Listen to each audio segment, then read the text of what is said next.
Welcome to the Designing Hollywood podcast in association with the John Campea Show. I am your host, Robert Meyer Burnett. The Designing Hollywood podcast show is dedicated to all things movies, the movie industry, and its talented professionals. Today's episode is sponsored by the Eastern Costume Company. Today's guest is a film and TV costume designer who began transitioning back into costuming, working her way up from seamstress to supervisor to costume designer. This allowed her to learn from such greats as Deb Scott, Bridges and Christine Wada, while also cultivating her own relationships with directors and producers. She got her first break designing from Kevin Smith and has been fortunate enough to work for him several times, mixing in contemporary, period, made-to-order sci-fi and pop culture that inspired her growing up. She served as the costume designer for the Peanut Butter Falcon, where she created costumes that were real and natural for all the characters. This entailed color palettes, mood boards, light packages, and patina tones. She's been fortunate to round out her career between film and television, comedy and drama, costume and fashion, allowing her to incorporate period and contemporary to find the most authentic looks and highlight the range of character. Without further ado, it is my great pleasure to welcome costume designer Melissa Walker to the Designing Hollywood Show. Melissa, welcome. Hey. How are you? I'm great. It's so happy to be here. Well, you know, I was telling you before we started. You know, I always like to do deep dives into people's backgrounds and find out what cool stuff that they've worked on. And you've worked on a lot of cool things, like I'd mentioned. The Neon Demon, you know, you've worked on that. Spider-Man No Way Home, Marriage Story, which I thought was absolutely terrific. Cameron Crowe's produced series Roadies, the greatest cat movie ever made, Keanu. I mean, you worked on that. And I mean, some people would say The Cat from Outer Space. I used to think that, but I got to give the slight edge to Keanu. And you've got a great Captive State was a cool movie that you worked on. And then, of course, working your way up to costume designer, working on PEN15, which I'm sorry, it being a guy, I don't read it as PEN15. I don't think I'm supposed to either. No, but I mean, Jay and Silent Bob Reboot, and of course, the Peanut Butter Falcon. So welcome to the show. I'm very excited to talk to you, but you got to tell us, how did you get into costume design? Was it something you always wanted to do? How did you find your way into the business? You know, actually, my grandmother taught me how to sew and read patterns when I was very young. And so in 4th grade, I just moved from Jersey down to North Carolina and wanted to be Fran Drescher for Halloween. And so she helped me. I, patterned and made my own skirt and, got what I think was like an 80s hairband wig and showed up at a Halloween party and was like, I'm the nanny. And everyone just thought I was a 4th grade hooker. So since then, her and my 2 great aunts both worked in, my one great aunt ended up making brassieres and corsets. They all worked as seamstresses in New York. And so I was taught this. I think, my mom and my aunt didn't want anything to do with it. I feel like sewing skips a generation often. And I always loved it. And I, did some costumes for theater in high school and then actually went to school for pre-med and was like, what am I doing? And changed over my major, studied costume history and costume design, and then got to study abroad and study more fashion and redirected into something that I felt like resonated a little more and gave me the oomph to keep going. Did you when you went into design and you lived abroad, were you also studying fine art? You know, I've heard from a lot of costume designers, they would go look at giant frescoes in the great museums of the world just to see how light and fabric, because that's our only record of, say, the 17th century. Did you do a lot of that? Yeah, I did. When I was studying abroad, it was a nice mix of art history and fashion history and, fashion design and sketching. But it was amazing to get to incorporate that. And especially doing costume design, you're taught to, look at the fashion illustrations or the artwork of a period rather than ever, looking at a remake, because, if you're looking at a period piece, there's still like sometimes little tells of the time. So to get into the true historian text of it all, you need to be starting with the actual artwork and paintings or, fashion flats of the time. But there's an amazing program, and I'm trying to remember what it is. It's this British program that looks at all these artworks and recreates the looks of specific characters in history with traditional dye patterns and hand making, hand beading. I'm going to have to get back to you on that one, but it's a really incredible series. Now, were you making your own, you talked about starting making your own clothes. Did you continue to do that as you worked through school and the more education you got? Were you always making your own stuff? I made my own prom dress my my junior year. I was trying to be, I don't know if you remember Gwyneth Paltrow's big pink dress. I think it was like 1999. And then it was Trey from South Park remade it and wore it to the Oscars like the following year. I made them. Oh my God. I totally remember that. Yeah. Yeah. I made something very similar to that. Definitely broke a strap dancing too hard. So clearly not as well done as, if it was store-bought, but just learning from that and getting to have the tactile experience, I think was so important to me, because even at UNC, I got to do a few graduate programs in millinery work. And then when I went into working for Livity, which was the eco clothing company, it was amazing in so many ways, but it was a lot of designs and tech packs and work, on a computer at a desk. And I missed the tactile, laying out a pattern. And I'm an analog brain. I'm not, right. I can do the programs I'm trained. I can do Photoshop and Illustrator, but I'd rather lay out a pattern and play with the fit and drape and find the way for it to lay properly with a specific fabric. And that's why I got back into costuming, because I missed having that connection with materials and with the process. How long, so did you leave school and then go into fashion? Like you said, you work for an eco clothing company. Was that the path you wanted to go on? Well, I first started working in theater. I worked under William Ivey Long for The Lost Colony, and it was right after they've had two now, but it was after a pretty bad fire. They lost so much of their Elizabethan, all their stock. So it was a great way to get immediately. And by day we were remaking the court and the page costumes. Right. And then, every evening doing the run of the show, and then wrapping out rooms and clean. I started in theater with it not being union, and then also with just starting at 8 a.m., being the first person there by hours and then the last person to leave by hours. Theater burned me out pretty hard. Now, well, when you were growing up, were you a theater fan? Did you watch movies? And if so, what were some of your influences? I did. I liked the theater. Again, my family living in New York, New Jersey, we often went into the city, and it was always such a treat. And doing costume design, it was through the dramatic arts program of UNC. So I got to work on several shows through that as well. But I was, more of, I think that I was heavily influenced by films of the time too. And I kind of described this with PEN15 and, researching some of the pieces.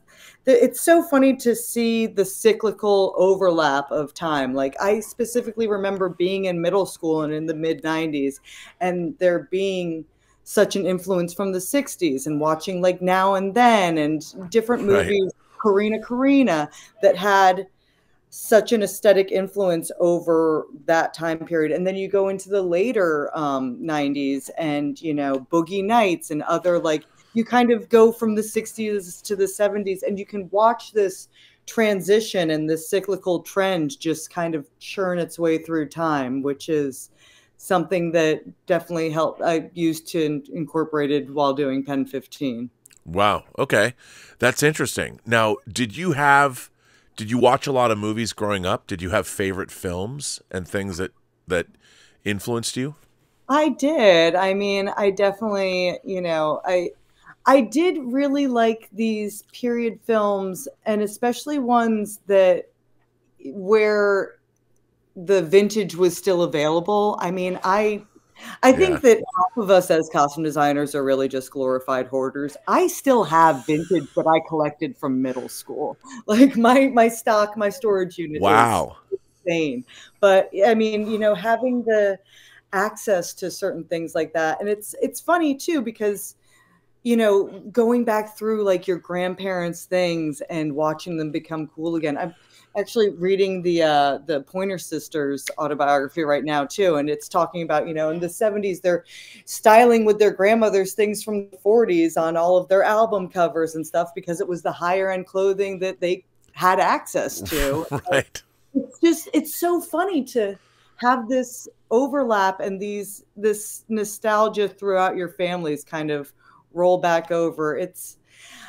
I explain it's a kind of crude way, but imagine you're riding your bicycle and right through a big old dog turd, and every time that wheel comes around, it just kind of has a little bit of a stamp that lessens at half-lives every time it comes around. So watching the influence from these, different time periods and from generations, it does have, there's hints to it, but again, why you can't buy new versions of Y2K, because they are not specifically period accurate. Right. No, I totally understand that. And it is interesting. And now, like you were saying earlier before we went on, that the time is compressing in terms of fashion and how things don't stick around. And now we live in a time where everything's an amalgamation of what's happened. And with social media and things, people can look at, you have access to everything you've ever wanted from human history at the click of a button. So if you're shopping or you're wanting to develop a style, now it's just, you can look into whatever it is you want immediately and find something. And if you want to order something, you can get it anywhere. Yeah. Watching like the timelines tighten, because like for PEN15, as we started doing that, it timed out pretty lucky, because it was right before Y2K gear became really popular again. So it was still what you were able to find at Goodwill, thank God, because it was low budget, but it was still hideous. And so, and even, just researching things online, like I wasn't even able, like even going in Pinterest, there wasn't a lot of Y2K or 2000 stuff in there. I ended up buying about 30 magazines off of eBay. And I did a range from 1997 to about 2002, 2003. So that way you could have the span of like what was too fashion forward or indecent, but worked well on like the alt girls, because it wasn't really a trend yet and it was too edgy, versus, what laid right in the middle and was perfectly like trendy for that to be the popular girls. And then for the trends that were a little bit dated or might be hand-me-downs, for our two main characters that were the outcasts. Sure. Well, how did you transition from fashion and theater into motion pictures and television? What brought you into that world? I think so. When I moved from, I was working for a fabric company in New York and got a little over the cold weather. And honestly, the main reason I moved out to California, I was like, oh, sunshine, here I come. It's great. And then knew that I didn't want to work in theater. And honestly, I didn't want to, you're young and you're dumb and you're cocky. And I'm like, I don't want to be a stylist. And, things have changed. And I've gone back to doing that now. But I was like, I know how to design and I know the technical side and pattern making. And so that's what sent me into doing apparel. And it was also, then I think it's hard too with trends, because you're constantly designing, and then there's spring, summer, fall, holiday, winter, and I wanted to get back into costume design, well, costumes in general. I wasn't specifically aiming to design. I just wanted to pivot back into that world because I was like, I miss getting to appreciate or celebrate the work that we work on. I miss a premiere or a gala or something that you get to see what you've done and, you know, share it with other people rather than just instantly going into the next trend or the next Sure. season for fashion. But yeah. Well, it's no, I mean, it's interesting, you know, the way you would think that costume designers would all have the same route into the business, but none of them do. They all have these really roundabout or interesting ways of getting into it. And I'm curious about your career because when you first started, like you did a lot of really interesting stuff. And like I had said, you went from TV to movies and back and forth, and you worked on some really interesting projects. Like I mentioned Keanu, but the Neon Demon, Nicholas Winding Refn, who's an interesting cat, you know, and science fiction movies like Captive State, Marriage Story, you know, Noah Baumbach's Marriage Story, the man who co-wrote Barbie, you know, and I've been a fan of Noah Baumbach. So you've worked on these really interesting things and working your way up to full-blown costume designer. How did that sort of happen? Like, how did you meet all of these people? Because you've worked on such eclectic, interesting stuff. You've gone from sci-fi movies, and according to the IMDb, you were Zendaya's costume designer on Spider-Man No Way Home, which is crazy. You know? It was when I made the pivot back in, I was doing commercials, and I started off with my foot in the door as a seamstress, since that was what I was familiar with, and got to, you know, get on the experience roster. And actually it was Black Jesus, I think, was the first union job that I did. And I went straight to supervisor. And because I had, you know, knowledge, I went to school for costumes. So I knew breakdowns, I knew budget, I knew continuity. Sure. And so getting in as seamstress, even between living here in New Orleans, I think so many people are like, oh, you know, you said you were a seamstress, but we didn't realize you were a supervisor. So that ended up giving me kind of a meteoric rise within the film industry because it's really hard to find a supervisor. And I was very lucky to work for, you know, like Abby O'Sullivan. I got to work for her several times. Aaron Bennick was amazing to work for. I got to work for a lot more people, and, you know, Mark Bridges, Deb Scott, having these bigger designers bring me in because it's a really difficult position to fill. And luckily, I guess I didn't embarrass myself too much. And I mean, I've tried to explain to people too, when you work in the business, work begets work. You know, if people like working with you, suddenly you bounce around and you get phone calls from random people going, "Oh, I work with so and so that says you're really great. Are you available?" You know, and was that your experience, that once you sort of got into that river of people that you kind of got carried away and job to job, yes, people called you? It was definitely that, and I have been very lucky to work for the same people multiple times, even, you know, yep, when I was supervising and on into design work. And then also, you know, working between LA and New Orleans definitely helped round out working between film and television, because it's, you know, just a smaller pool to pull from. And I was open to doing either, open to traveling. I met Jerry Yeager, who is amazing. He's the designer for Workaholics, and met him in New Orleans on House Party. And he asked me if I'd be willing to come back to LA. And I'm like, yeah, I'm everywhere. Let's go. Yeah.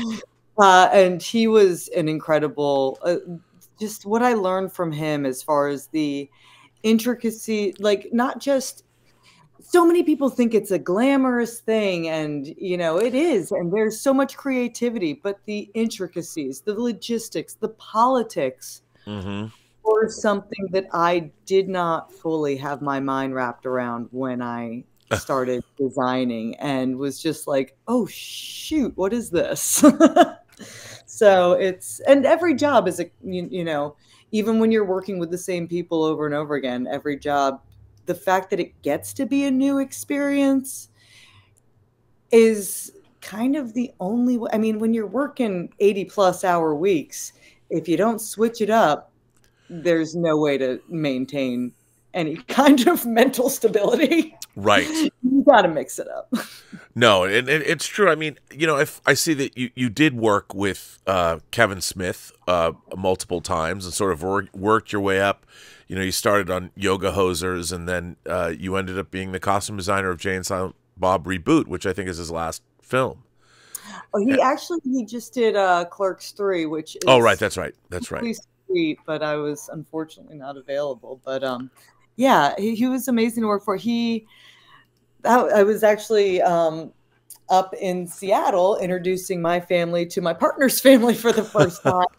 And, you know, spending Christmas together, and get a call that he needed me to fly down in between Christmas and New Year's to shoot the Johnny Depp unit of Yoga Hosers. And he brought me in to design the other units from the main one that we did. And you know, that being my first opportunity to design, it's like, all right, bye, and just left my family out of the hope y'all get along. They understood. They did.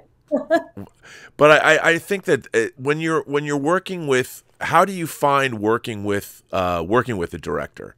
You know, what is so I've always thought it's interesting the way that a costume designer has to work with hair and makeup. You have to work with the production designer and the director of photography, because the color palette of the overall project is something that I think is a lot of people don't think about. But that kind of interaction, what's it like? I guess my question is, what's it like for you when you come on a project and working with the different keys? How do you build those relationships, and especially with the director, and how do you interact with the production designer, and how do you interact with the director of photography in terms of coming up with that color palette or finding out what they want as well? Well, I think that, you know, every time is a little different as far as, I mean, and especially now production timelines just seem to get shorter and shorter. So it's like, hey, I'm Melissa, let's start talking about this. I've also been very lucky to work with, you know, directors that are also the writers, the creatives, or the stars. And having, you know, since it is such a collaboration, having someone that is wearing multiple hats and can see it from different angles and see what's best for their character versus what's best for the production on a whole is something that I've been very lucky with, you know, with Kevin, and, you know, him writing all of his own stuff, with PEN15, you know, the girls also being the writers with Sam, and then, you know, directing episodes with, you know, even just the Workaholics boys. It's nice when you can streamline the approvals, because now I feel like more and more there's just more people to run approvals by, and the more involved studios get, it can be you know, you can ping pong back and forth a lot, and so it's always nice to have something a little more streamlined. But normally I start with, you know, a bigger picture and kind of a mood boards and a color palette. I talk with, you know, the production designer about their color palette also, and the DP about what kind of like LUT package we're using, and then get everyone, share your boards, share your vision and what you're going to go, you know, seek out and start executing, so that there's no surprises. Yeah. Then come back through. So, you know, after doing fittings, I like to go through and lay out all of the looks, go through them with my actor, kind of get their feeling on like what they are not comfortable in, because that's another thing. Like, especially there's different things. Like if it's specifically a period thing, there's a little more restriction on it. But if it's contemporary, there's, you want to know how they feel. It's their character. Right. And so I'm very lucky to work with actors that understand that. And, you know, it's working styling where they want to, you know, look pretty and look good, versus being, you know, an actor knowing that that's not truly right and having a retrospectively funny take on their own character. I mean, for Florida Girls, for PEN15, it was like most of the looks were like gross. I love it. better. Like poor Anne is like more muffin top, and like it's fun to be able to have that arena to play in with your actors. So then going through that, presenting it through to the showrunner, the directors, the creatives, and what I normally like to do is narrow down the looks for either per episode, per scene, and work with the creatives to be like, okay, let's narrow it down to 3 looks, because especially for like an ensemble cast, because then I like to go through each fitting and then put those main characters together so that we can see what the scope is on each screen. Sure. Then work the DP and the director and the production designer to see what it looks like in the actual environment. Also working, to see what the scene is, whether the actor's standing or sitting, where's a throwaway look if we're only getting, a bust or a cowboy shot, or if we're getting a wide. And there's just so many things to factor in, but getting to be ahead of the step and ahead of the curve and working with your other creative department heads saves so much time than scrambling on the day and holding camera. That's so right. Well, a couple of things that PEN15 is a really interesting show. I mean, when that show came on, I'm like, what the fuck? What is this? And I think that's like so many people, even when they were pitching it, they were like, what and then finally it was like, Hulu was like, go for it, whatever. Yeah. And I really liked the show, and it was funny because I'm like, this show's not really called PEN15. I get it. I see what they're saying here. I see. But then when I started watching it, because I didn't, people said it was funny, or I didn't know what it was. So when I first started watching, I'm like, what? Wait a minute. They're in middle school, but what? And it took me a while, and I really did love the show. And I think your work on it was pretty vital in terms of setting a tone, a mood. When you first came on to PEN15, what was your first experience of coming on the show, and how was it explained to you? Like what you were going to have to do, and how is that going to work? I mean, I knew that I was, that I was taking 2 of the creators and going to have to be making these 30-some-year-old women look like middle schoolers. We went through so many different trials of compression bras, horseback riding bra, any ways to compress and hide things throughout. And then, then there's also beyond that, then there's the element of it being, 20 years ago period, and right. Staying authentic to that as possible. Honestly, the show, when I was reading it, and it's funny because, even being on set, I remember being at craft service with the key grip and the gaffer, and they were just like, what is this? I'm like, it's everything. It's nostalgia. It also touches on these sweet, tender moments that I think, I don't have any children of my own, and neither of the girls had at that point either.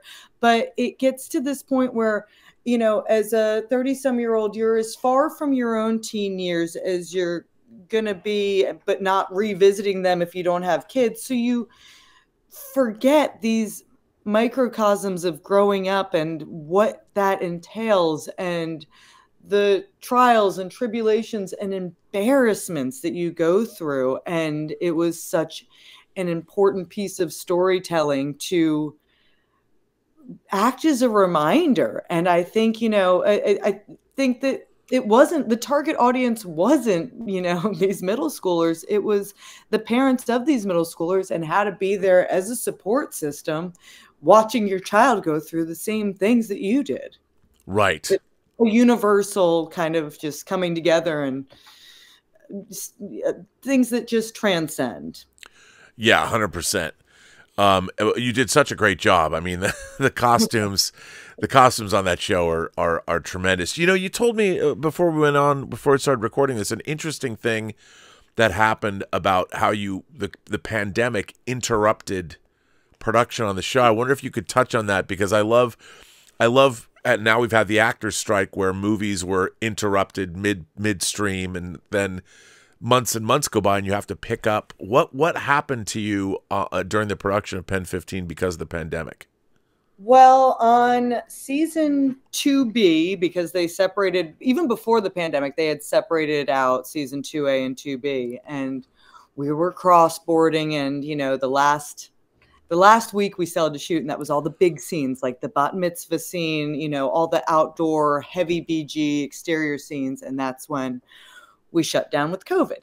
So, and then both of our leads ended up getting pregnant during COVID, and so, you know, beyond the pure torture that I was making these women go through already of just trying to flatten them out and make them middle schoolers, and, you know, wearing restrictive clothing like that for hours on end. So then we ended up waiting about 18 months and had to do it all over again to get those scenes that we were matching to other pieces that had already been shot. So, you know, working with the women, not only, you know, now breastfeeding and both having children, but then also all the other actors are adolescents. So they all went through puberty. One of them, you know, Sam shot up 1.5 feet, you know, and then his voice dropped, like just the differences and changing. And luckily, you know, there's so much that you can hide and mask within it being a comedy, but still, like, you know, reconstructing half of these garments that have already been established on camera and now allowing them to go with children that are growing. And it was an interesting thing that we got through. Well, you did. You got through it. And another thing that I think that's interesting, you worked on Malcolm and Marie, which I thought John David Washington and Zendaya. It's kind of a chamber piece in an apartment. I really liked that movie a lot, and obviously Zendaya is in that movie. So you were, I guess, you designed her costumes that led to working on Spider-Man: No Way Home. And when you meet an actor that you vibe with, or what's that like, and how did that work, and what was that relationship? Because, you know, I would imagine the relationship that a costume designer has with an actress, especially when they work again and again with them, is an important thing to develop. And what was that like for you? It was a very interesting piece, especially the way I came in. So my partner has actually worked with Sam on several projects. And so, you know, this was like 3 weeks into the pandemic. I think he got the script, and I read it and was like, and knew one of the producers from New Orleans, and was like, I want to design the costumes. And they were like, oh, we're not going to have a costume designer. We're just going to have their stylist send a few things and whatever. And as soon, like, they were ready to shoot this, they had everything lined up. And as soon as, you know, Newsom lifted the lockdown home prison order that we were all under, they went up. And so Norris was like, well, I was still freaking out. I was like, you're not going up there without me. So I went up anyway. I was working on the clothing line for PEN15 on my own. So I brought, you know, my dress form, both of my machines. I was like, even if I figure you guys will probably need some help up there, especially since the stylists aren't traveling. But, you know, if you don't, then I'll just be here working on my clothing line. No big deal. And get up there. And, you know, there's still no access to anything. And Law had sent 4 dresses that were all like a size 10, because that's what, with nothing being open still, there was access to. So, and I mean, Zendaya's a gazelle. So we already had to, we kind of narrowed down which dress would work, but had to completely take it apart. And since we had to do that anyway, I was working with Ash and Z and wanted to redesign it because it was a little bit of a 90s aesthetic. Luckily, with it being such a larger size, we had that extra fabric to play with. So I kind of had my own like travel atelier set up, and luckily, since that was still when they were making you go through 14 days straight of just being in solitude, I had time to completely take apart, redesign, and reconstruct the dress, and an additional dress that they had shipped out because we needed doubles of it. So yeah, after getting to work so closely with Z on that, she asked me to go with her on Spider-Man, which was incredible because a lot of, again, I design a lot of smaller indie Right. jobs, and they kept pushing because, once they implemented these COVID plans, it pushed out indies because they couldn't afford that. So all the jobs that I had lined up kept just pushing and pushing. So I was very lucky that she brought me with her. Lucky to have a damn paycheck.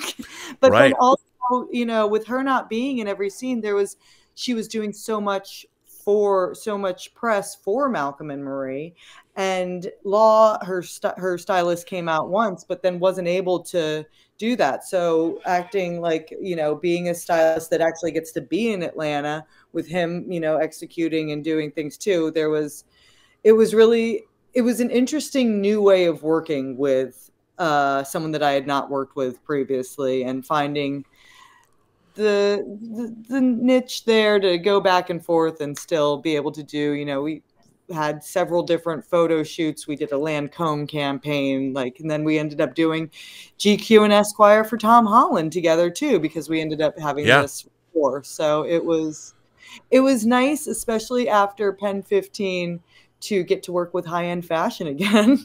Wow. Okay. I know. Especially, I joked with Anna and Maya about it. They're like, God, when we wrap PEN15, I just want a manicure and I want to feel like a girl again. I want to be girly. And it's like, I'm sorry, I had to make you guys look so embarrassing for so many years. But it was, again, a fun, opposite end of the pendulum of getting to play with high-end designer pieces again. Well, it was, you worked on Captive State, and that was a genre film, science fiction film, but what was it like when you went on? I would imagine that Spider-Man No Way Home was a massive production. It's a Marvel movie. They had incredible secrecy, playing those games that, Tobey Maguire and Andrew Garfield are not in this movie. What are you talking about?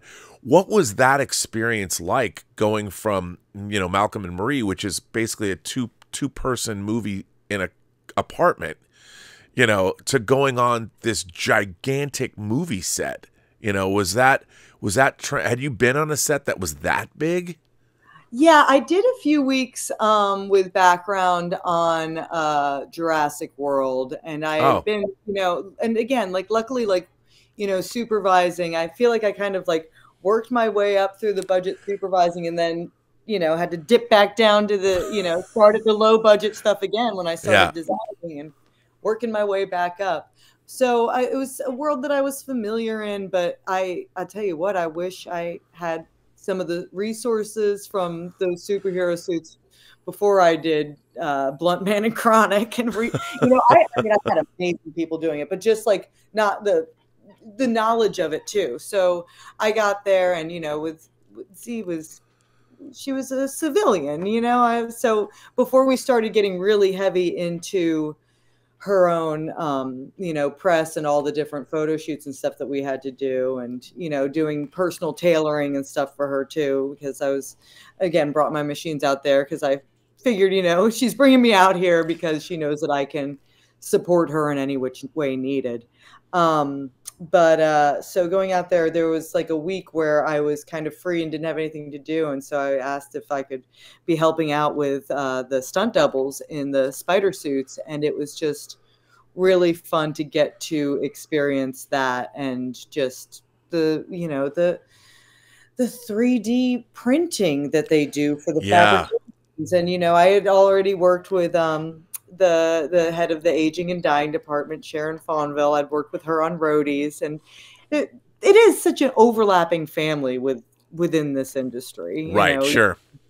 So, but it was just fun to get to play with those different fabrications and get a deeper sense of the superhero world when and if I ever get the opportunity to actually design pieces like that again myself. And again, I love the work that I got to do on Blunt Man and Chronic, recreating Chronic to be for a female form, and Blunt Man being specifically difficult because it was we hadn't landed on an actor, and it was getting to be time, and it's what are we going to do? I essentially made 2 different base suits, one like a medium large and one a large extra large to compensate for whoever we went with. And then, Val Kilmer ended up coming out and playing it. And it was a very speedy casting that also, working on location and him coming out the day before for a fitting,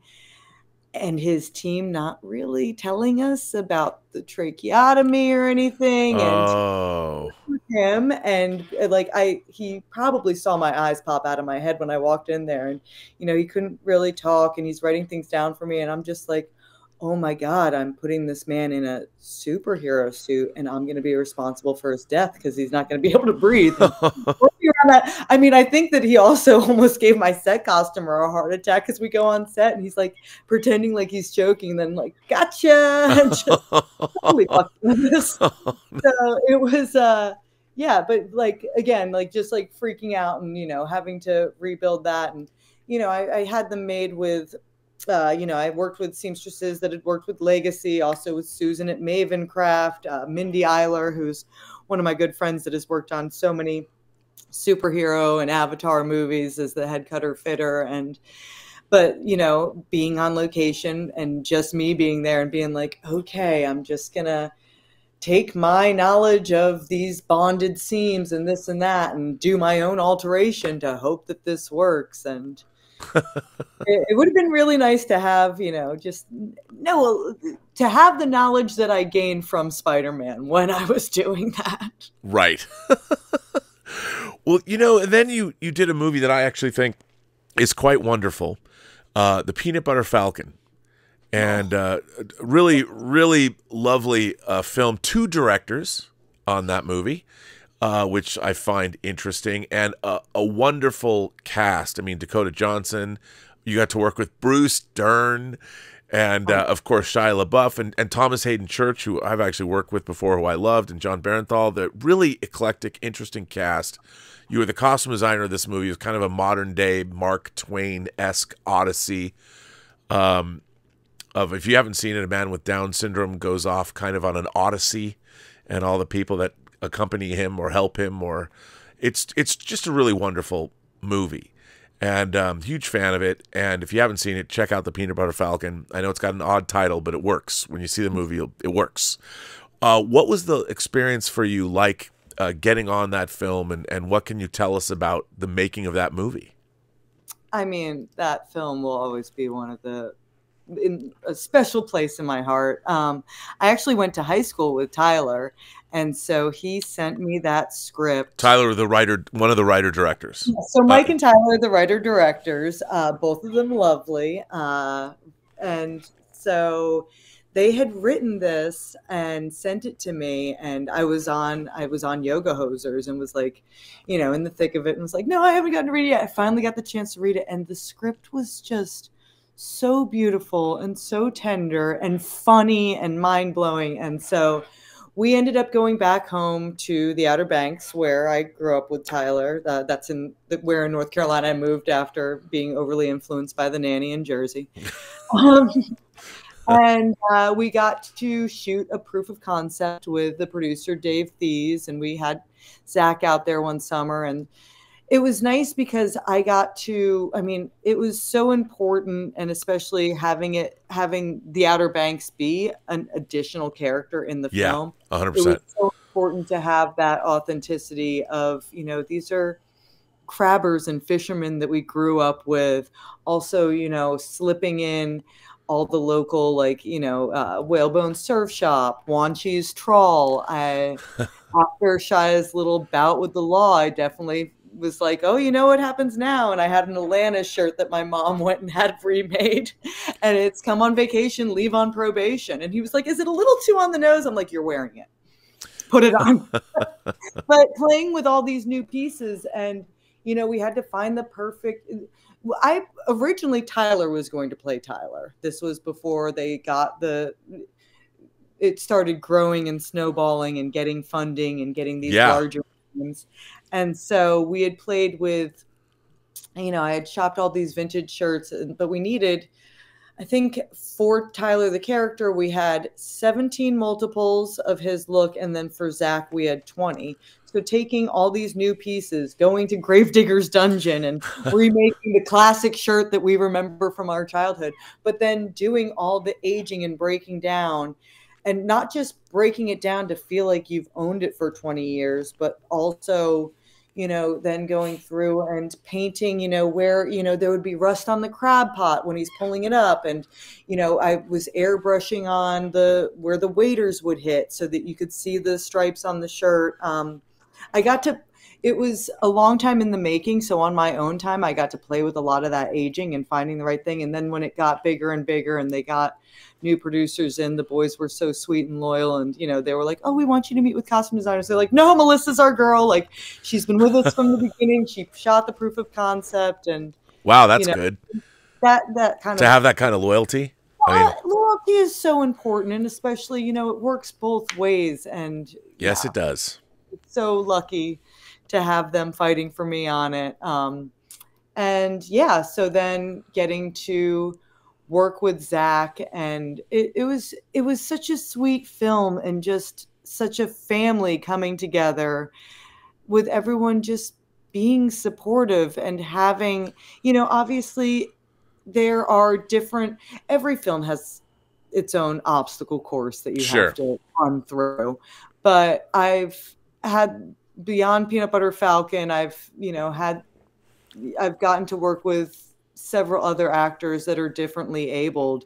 And when that comes into play as a thing that you need to figure out how to work around, the extra level of compassion that's brought to it, right? Rather than just like, so many times it's like, oh, well, this is how it is, and make it work. And so there's a tenderness, and there's definitely a rapport that you need to have of a way to finesse things and make everyone feel supported, heard, and that the execution, that everyone's on board and there's a comfort. And it's nice to have that, because I feel like we were saying before we started, doing the official interview,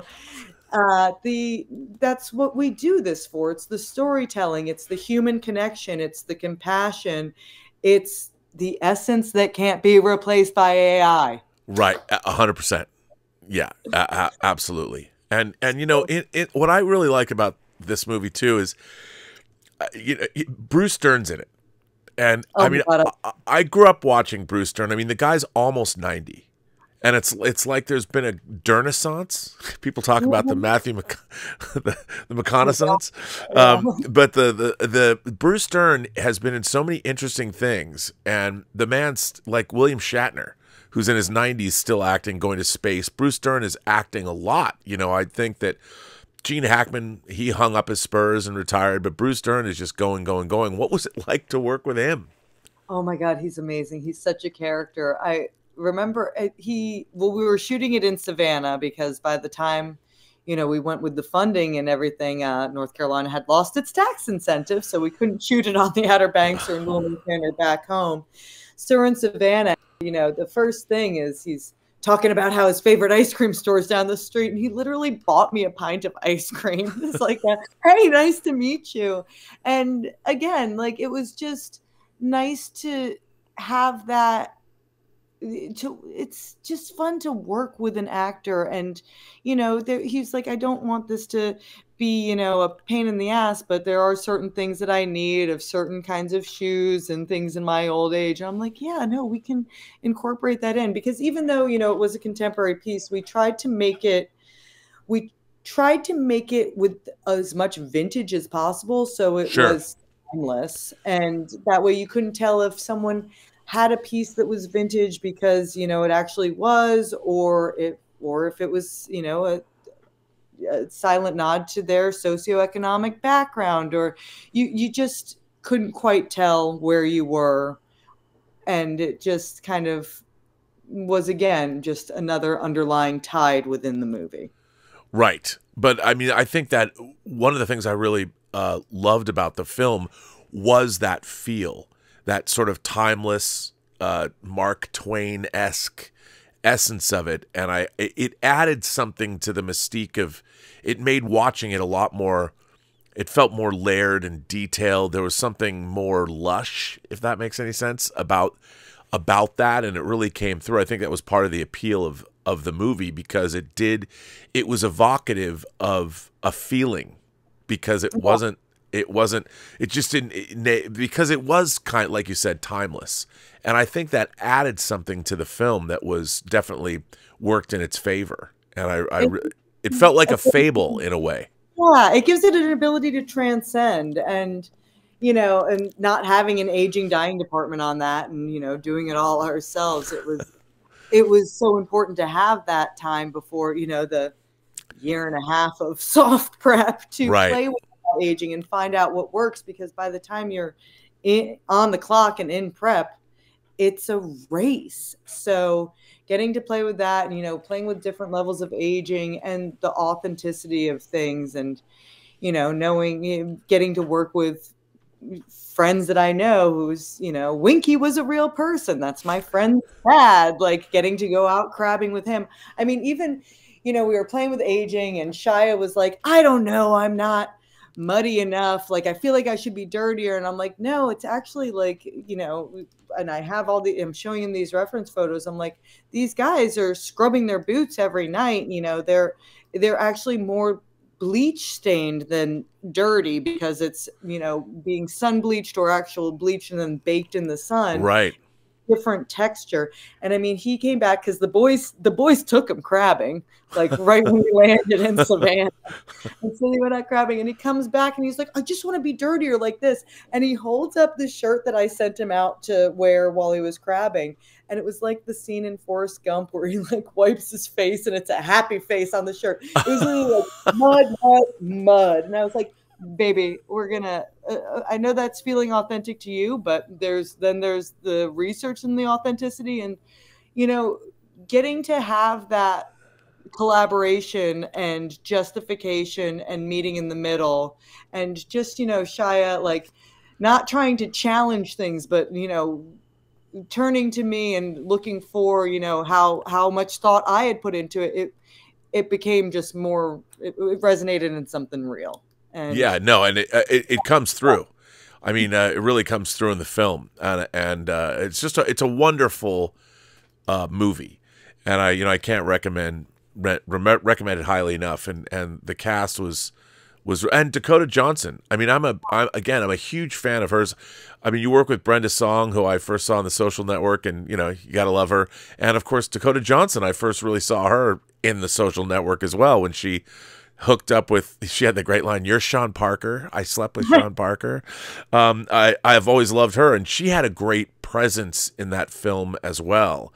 And it's interesting because I think of Dakota Johnson as pretty, maybe because of The Social Network, modern, but she had a really ethereal, timeless quality to her in that film as well that I really enjoyed. She's just pure light. She's a little angel, and she's so funny too, because she's got these little, like, subdued, very funny, like, just what she brought. She actually, again, was also not the original actress that we had, and ended up, we lost the original actress, and then all of a sudden it was Dakota Johnson. It's like, oh my God. Like, when Shia and Dakota came on, it was like, it's like, what kind of luck did we strike? Like, Tyler, did you sell your soul? Did Mike sell his soul to the devil? Which one of you made a deal? Because once things started locking into place, and it was amazing to be on a film from the beginning, to watch that happen, because so often we're brought in just for a quick prep before you go right in. So it was lucky to watch it come together, and then her coming in, and the pivot that we went from the original actor and the boards that I had done and what we were thinking for the character versus what she brought, and what we ended up shifting as far as, her aesthetic, her backstory. I ended up using a lot of my personal clothes too. I was like, don't worry, I got this. We're going to go thrifting. We're going to find it here. Also, I'm going to bring in my closet of everything too, and we're going to find the right pieces to, silently depict that she came from, not from the Outer Banks. She was from Richmond, from, older money, and there's just, it's just so fun to get to play and work on that character with an actress. And she was really amazing to work with to get that backstory so that I could find a way to give the silent nods to through the aesthetic that, it's always such a dance to not overshadow and to just be there with the costumes to support the story. Right. And that was the treat with Peanut Butter Falcon. I felt like, I've worked in, extremes. I've worked in costume comedy. And I think that the aesthetic from Peanut Butter Falcon and working with that authenticity was something that I tried to bring with me into PEN15 in a different light, but where it stayed true to each character and didn't become a costume comedy or a gag in and of its own. Because sure. Even though it's a comedy, it's a dramedy. It's, it's still pulling at your heartstrings, giving you those cringy vibes, and to base it in something real. I like playing with the psychology of a character, with the philosophy behind dress and working like that, and then you get to switch up projects and do something a little more high fashion or something. Sure. It really came through. I think it really did. Well done. Now I wanted to ask you about, we were talking earlier and I was explaining that sometimes I think that costume designers should be allowed to make the clothes or sell the clothes that were iconic that they might have been involved with. Marilyn Vance, whose podcast this is, I always tell her I still want Michael Pare's leather duster from Streets of Fire, which is now going to celebrate its 40th anniversary next year. But you actually were able to make a fashion line based on the clothes from PEN15. I did, and it was a long and winding road to get there. Can you talk about the process a little bit, or how that happened? Absolutely. And I think I told you I'm also a member of the marketing committee through the CDG. So I am very happy to talk more about the process with the other designers looking at how to do it, because there's so many different ways to do it. Unfortunately, I was going to be working with Hulu to do an official PEN15 line, and that was right when COVID hit and everything just kind of got the plug pulled on it. So I was fortunate enough to have, two very specific friends, Bo Metz and Lauren Nicotera, who have both worked for me in the costume department and are now both, working on Bo has a manufacturing company and Lauren has her own clothing line. And they were like, "What? Just do it. Just do it on your own." And it allowed me to do things the way I wanted to. And since I had the resources from my days working in sustainable and eco fashion, I did choose. And also, I didn't want to, if I was doing it myself, I wanted to be a capsule collection. I didn't want the Y2K aesthetic to define my clothing line forever. So I tried to make it more of an umbrella tree, started this company, Land That Look, so that I could do a capsule collection with every job that I do. And inspired by, and that way I could also bring in other costume designers so that they could do inspired by collections based off of their work too, that weren't actually infringing on their own on the studio's IP. Sure. So I, met with my good friend Heidi, who's my lawyer, met with Kevin Smith's branding and licensing agent, and just started finding out all the different roads there were to take. But doing this and doing it through, an ethical B Corp manufacturer in Los Angeles, I was able to do things that I also was, that were my same, ethical standards, rather than a lot of times those are compromised, with, Amazon coming in and being like, "Oh, we want it on Shop Your TV," or not Shop Your TV, but the specific one that's the Amazon one, where it's like, it looks like fast fashion, just like toxic waste that's, not even really indicative of the show. Half of it's just an algorithm trying to force consumerism for something that doesn't even match. So it was nice to be able to do it as a direct to consumer. So instead of having the markup of, cost than wholesale than retail. And then, you cut down how many times you're maxing, instead of timesing the cost by 5, you're doing it by 2.5. So you can pay for the vintage fabrics. You can pay for the ethical labor. You can do something that you stand behind. Sure.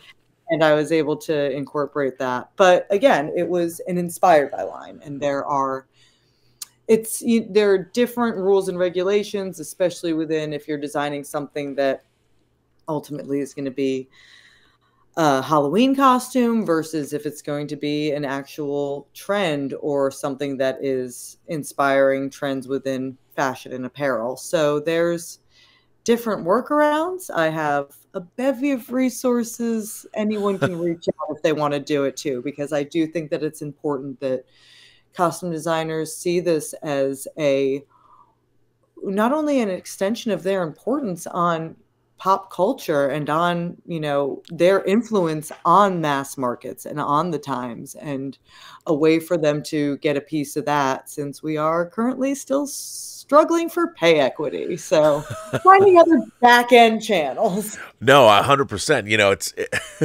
again, Marilyn, when she was doing working for John Hughes, I wanted to wear the linen jackets that Blaine was wearing her in Pretty in Pink.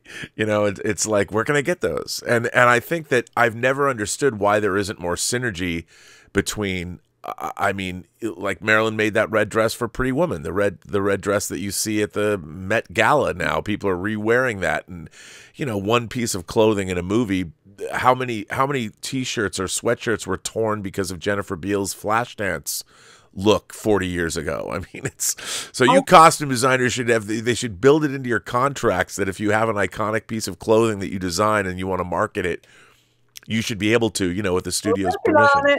Yeah, I would think part of the questionnaire for our negotiations.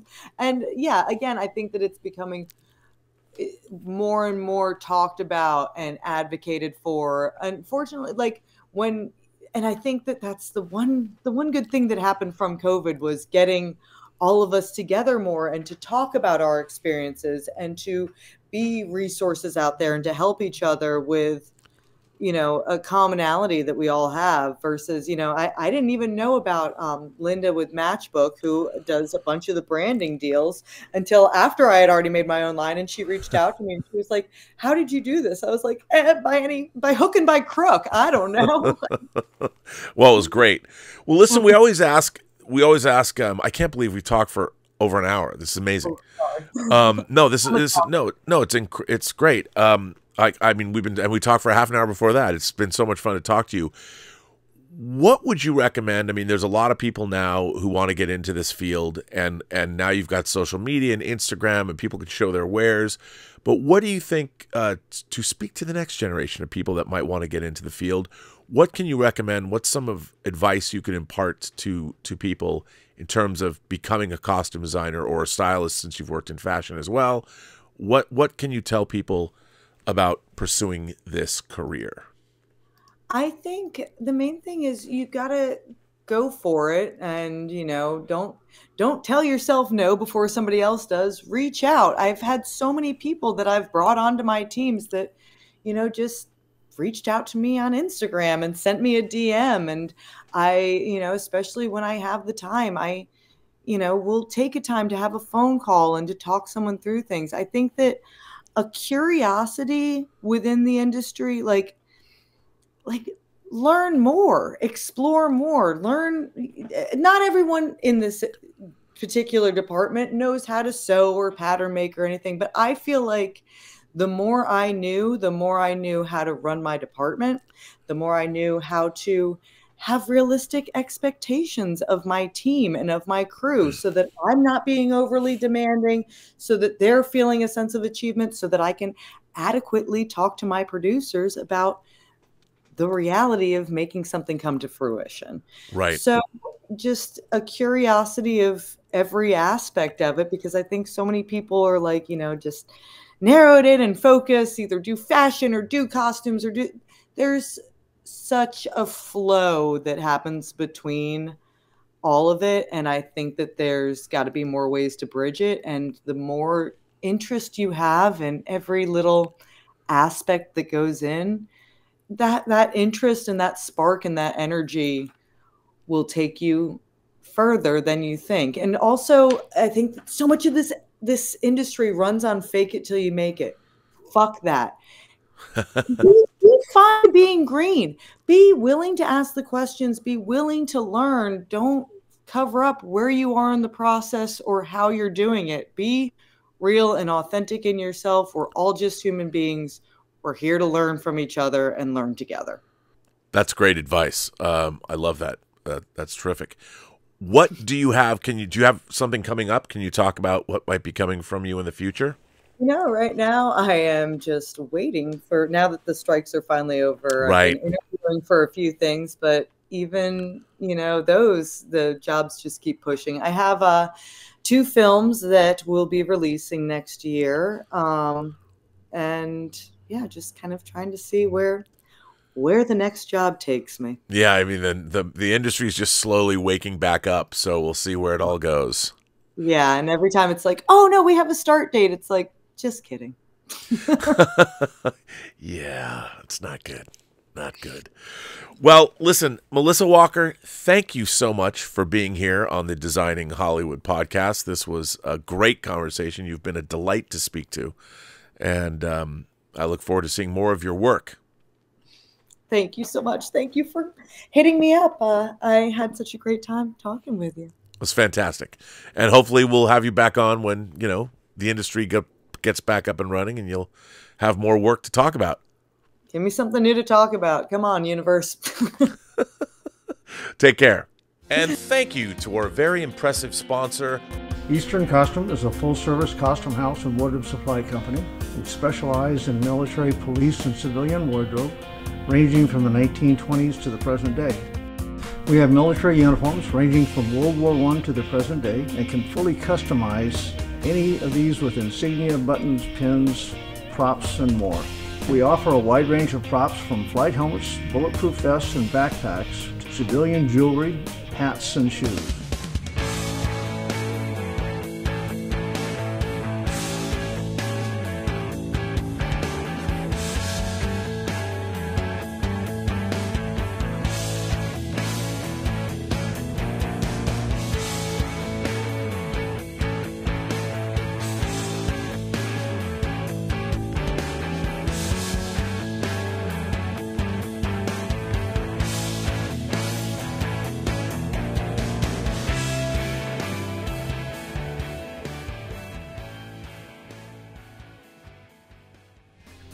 We have a great team here at Eastern Costume, and our goal is to become an extension of your wardrobe department and facilitate all of your production needs.